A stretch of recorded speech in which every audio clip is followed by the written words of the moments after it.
Electric flux and Gauss law. Okay, आज आपण discuss करणार आहोत इलेक्ट्रिक फ्लक्स काय आहे आणि गॉस लॉ काय आहे. गॉस लॉमध्ये इम्पॉर्टंट इलेक्ट्रिक फ्लक्स काय असतं, गॉस लॉमध्ये फार इम्पॉर्टंट रोल आहे. मग त्याआधी आपण अगोदर डिस्कस करून घेऊ इलेक्ट्रिक फ्लक्स काय असतं. Okay, the number of electric field lines crossing a surface normally is called as electric flux. काय म्हणतो इलेक्ट्रिक फ्लक्सच्या आपण डेफिनेशनमध्ये आपण काय बघतोय, काय म्हणतोय आपण की कुठलंही इलेक्ट्रिक फील्ड लाईन आहे ना, जी the number of electric field line crossing a surface. आपण त्यासाठी consider let see a diagram A. आपण एक कन्सिडर काय करतो, एक प्लेन सरफेस आहे. ओके, एक प्लेन सरफेस आहे, तिथून काय फ्लो होत आहे, तुमचे इलेक्ट्रिक फील्ड लाईन्स काय होतोय, फ्लो होतोय. म्हणजे जर त्या सरफेसची जेवढी एरिया असेल त्या पर्टिक्युलर एरियाच्या मधूनच काय होतील, तुमच्या त्या इलेक्ट्रिक फील्ड लाईन क्रॉस होत आहे. जसे आपण डायग्राममध्ये बघतोय काय होतं, एक सरफेस घेतलेला आहे आणि त्या सरफेसची जेवढी एरिया आहे तेवढ्या एरियामध्ये काय होत आहे, इलेक्ट्रिक फील्ड लाईन क्रॉस होत आहे है ना. जसं जेवढी एरिया, सम एक्झाम्पल, एक इलेक्ट्रिक फील्ड लाईन फ्लो होत आहे आणि त्याची ही पर्टिक्युलर एरिया, या एरियामधून किती लाईन्स बघा, या पर्टिक्युलर एरियामधून किती इलेक्ट्रिक फील्ड लाईन्स जे फ्लो होताना तुम्हाला जे दिसतंय, किती लाईन्स आहेत काउंट करा, 1 2 3 4 5 है ना.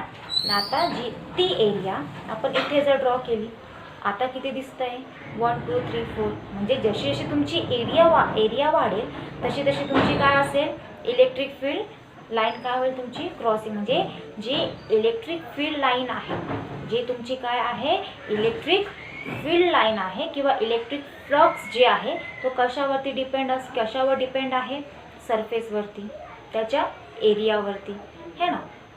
कुठलीही इलेक्ट्रिक फ्लक्स जे असतो तो कशावर डिपेंड असतो, त्याच्या एरियामध्ये. Gauss law. For a point charge q at the origin of the flux of vector E through the sphere of radius r is. Let's see the figure B. Consider a irregular shape of rigid body. आपण काय consider केलेला आहे, एक rigid body consider केलेला आहे. तो कोणत्या शेपमध्ये आहे, इरेग्युलर शेपमध्ये आहे आणि कशी आहे, क्लोज सरफेसमध्ये है ना. जसं आपण काय म्हणतोय की आपण काय पॉइंटमध्ये आपण काय म्हटलंय, गॉस लॉच्या पॉइंटमध्ये काय म्हणतोय की आपण एक पॉइंट चार्ज घेतला आहे क्यू आणि ते कुठून घेतलेला आहे, ऑरिजिन पासून. या फिगर बी मध्ये आपण बघू शकतो की आपण कन्सिडर डायग्राम केलेली आहे इरेग्युलर शेपमध्ये. ठीक आहे, म्हणजे त्याला कुठलाही शेप नाही, कसं पण शेपमध्ये आहे, इरेग्युलर शेपमध्ये. त्या ऑरिजिन पासून आपण काय म्हणतोय, चार्ज क्यू. कोणता क्यू म्हणतोय, स्मॉल क्यू. का, कारण की ते मेनी चार्जेस आहेत. ओके, आणि त्याचा जे फ्लक्स आहे ती कशी आहे, त्याची जी फ्लक्स इलेक्ट्रिक फील्ड आहे, okay, flux of electric field, आणि त्याचा त्या स्पेअरचा रेडियस काय आहे, आर.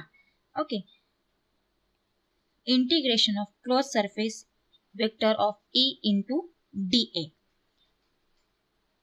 या डायग्राम वरून आपण इक्वेशन काय तयार होईल, integration of close surface. Close surface का आपण म्हणतोय, हे जे इंटिग्रेशन आणि जे तुम्हाला सर्कल दिसतोय ना, आपण त्या इंटिग्रेशन मध्ये आपण एक सर्कल तयार केलेला आहे.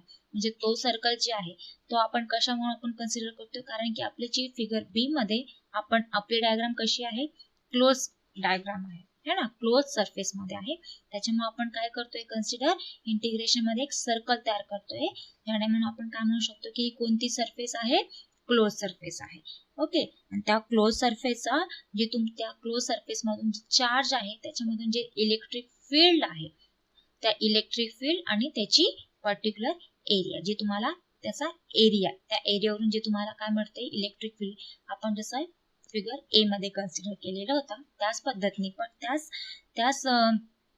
पद्धतीने आपण इथे पण काय म्हणतोय, integration of close surface E into dA. म्हणजे त्या सरफेसची इलेक्ट्रिक फ्लक्स आणि त्याची area is equal to magnitude of charge 1/4 pi epsilon 0 integration Q upon R square into vector of R into dA. R and dA are the same direction. Figure 1 figure A मध्ये आपण बघितलं होतं ना की आपली radius आणि त्याचा जे एरिया हे कसे असतील नेहमी एकमेकांच्या सेम डायरेक्शनला ते फ्लो होतील. Therefore, integration of closed surface vector of E into vector of dA is equals to 1 upon 4 pi epsilon 0 q upon r square. Integration of closed surface dA is equals to 1 upon 4 pi epsilon 0 into q upon r square 4 into 4 pi r square is equals to q upon epsilon 0. 4 pi get cancel, r square get cancel. Equation काय मिळालं आपल्याला is equals to q upon epsilon 0. Through this true for a sphere, it is also true for any surfaces. The flux through any surface enclosing the charge is q upon epsilon 0. है ना. जसं आपण figure B मध्ये आपण काय म्हणतोय की आपली ही जी क्लोज सरफेस एरिया आहे पण त्याची परमिटिव्हिटी कशी आहे, फ्री स्पेसची आहे. आता परमिटिव्हिटी काय, परमिटिव्हिटी म्हणजेच की या क्लोज सरफेसची जी एरिया आहे ती कशी आहे, फ्री आहे. म्हणजे असं काही आहे का फक्त चार्ज इथेच असेल बाकी ऑल सरफेस मध्ये कुठल्याही प्रकारचा चार्ज नसेल, नाही. कारण की ही जी क्लोज सरफेस आहे ही जी क्लोज सरफेस ही कशी आहे, याचा जे स्पेस आहे तो कसा आहे, फ्री आहे. मेनी चार्जेस आहे ना, इथे चार्ज असेल, इथे चार्ज असेल, इथे या पॉइंटला चार्ज असेल तर या पॉइंटला पण चार्ज असेल, या पॉइंटला पण चार्ज असेल. बिकॉज कारण की याची परमिटिव्हिटी कशी आहे, त्या चार्जची फ्री आहे. त्याच्यामुळे आपण म्हणू शकतो q upon epsilon 0. Gauss theorem states that the surface integral of the normal component of the electric field over any closed surface is equal to the total charge enclosed by surface divided by the permittivity of free space.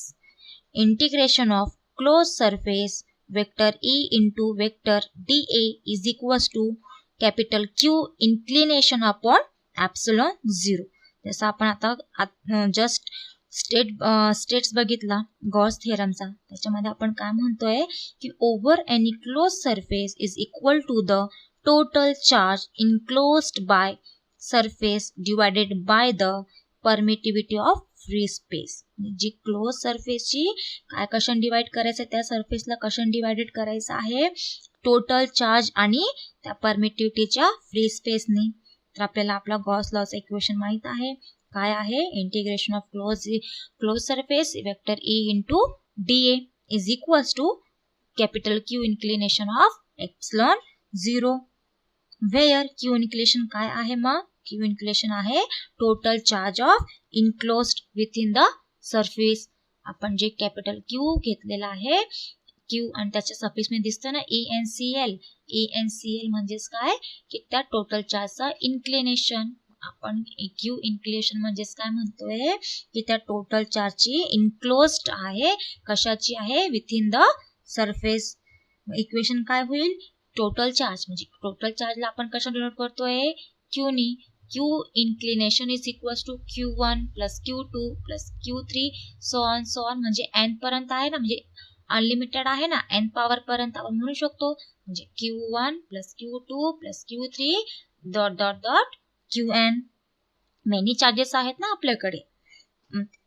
Is equals to आपला equation काय तयार होईल, summation of n i is equals to 1 Q of i power पर्यंत आहे ना, n power पर्यंत.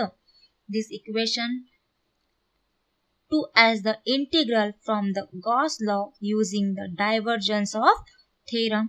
आता आपल्याला इक्वेशन काय भेटलं होतं, गॉस लॉचं इक्वेशन काय होतं आपल्याला सगळ्यांना माहितच आहे. इक्वेशन काय आहे, integration of close surface E into dA. तर E इंटू dA आता हे कशामध्ये आपल्याला कन्वर्ट करायचं आहे, कशामध्ये युजिंग करायचं आहे, डायव्हर्जन्स मध्ये. डायव्हर्जन्स आपण कशाने डिनोट करतो, डायव्हर्जन्सचा काय, डेल डॉट E. हा काय असतो, डायव्हर्जन्सचा सिम्बॉल आहे ना. डायव्हर्जन्स आपण यूज करायचं म्हटलं की आपण कशाने डिनोट करतो, डेल डॉट E नी. आता डायव्हर्जन्स मध्ये कन्वर्ट करा. काय होईल is equals to integration of v in bracket del dot vector form e bracket closed ditto if q inclination is given in terms of the charge density of p. त्या q of इन्क्लिनेशनचं charge density आपण कशाने denote करतोय p नी पण आपण p नी denote करू आपण कन्सिडर p करतोय पण ऑब्विसली आपण डेन्सिटी रो नी पण डिनोट करू शकतो. ठीक आहे. आपण आता पर्टिक्युलर या इक्वेशन मध्ये आपण बघत होतो की आता आपण e इंटू da म्हणतो एरियाला आपण da डिनोट करतोय ds नी पण डिनोट करू शकतात. da जे आहे तो small element of area figure B मध्ये दिसतोय ना तुम्हाला हे दिसतंय ना तो आपण काय आहे तुमचा जे अँगल आहे r आणि इलेक्ट्रिक फील्ड आणि जे त्याचा रेडियस आहे ds त्याचा स्मॉल एलिमेंट काय आहे ds. then we have q inclination is equals to integration p dτ. Gauss law becomes आता गॉस लॉ पुन्हा becomes कारण की आता आपण गॉस लॉ मध्ये काय म्हणत होतो की integration of close surface e into da तर त्यालाच आपण डायव्हर्जन्स मध्ये आता आपण डायव्हर्जन्स मध्ये कन्व्हर्ट केलं तर आपल्याला नवीन इक्वेशन काय मिळालं होतं integration of v in bracket del dot vector of e dτ है ना. मग आता तोच मग गॉस लॉ बिकम्स आलं म्हणजे मग आपण आता काय म्हणणार आता आपण integration of close surface e into da म्हणणार आहे का नाही कारण की आपण युजिंग कशामध्ये करतोय डायव्हर्जन्स मध्ये. मग गॉस लॉ बिकम्स आपण म्हणतोय गॉस लॉ बिकम्स म्हणजे मग इक्वेशन कोणता येईल कारण की e into da is equals to काय होता integration of v del of e into dτ. आता गॉस लॉ मध्ये इक्वेशन तुमचं is equals to integration of v in bracket del dot vector of e into dτ is equals to integration of v upon in bracket p upon epsilon 0 dτ. आता del dot e dτ is equals to काय मिळाला density. आता आपण हे कशामध्ये आपण आता equation काय मिळालं होतं की आपण p into d2 मग p काय आहे आपण p जे आहे डेन्सिटी आहे कशाचं डेन्सिटी आहे total charge of inclination total charge of density त्याचा तुम्हाला काय मिळालेला आहे p मिळालेला आहे. टोटल चार्जची डेन्सिटी आपण काय कन्सिडर केलेली आहे p तुम्ही रो ही कन्सिडर करू शकतात. ओके आता आपल्याला काय मिळाला मग is equals to integration of v p upon epsilon 0 dτ. Since the true for any volume, the integrate should be equal and hence del dot E is equals to P upon epsilon 0. आता volume of integrates काय मिळाला तुम्हाला del dot E म्हणजेच divergence of is equals to density charge density ची काय आहे divided by permittivity of free space. This is Gauss law in differential form.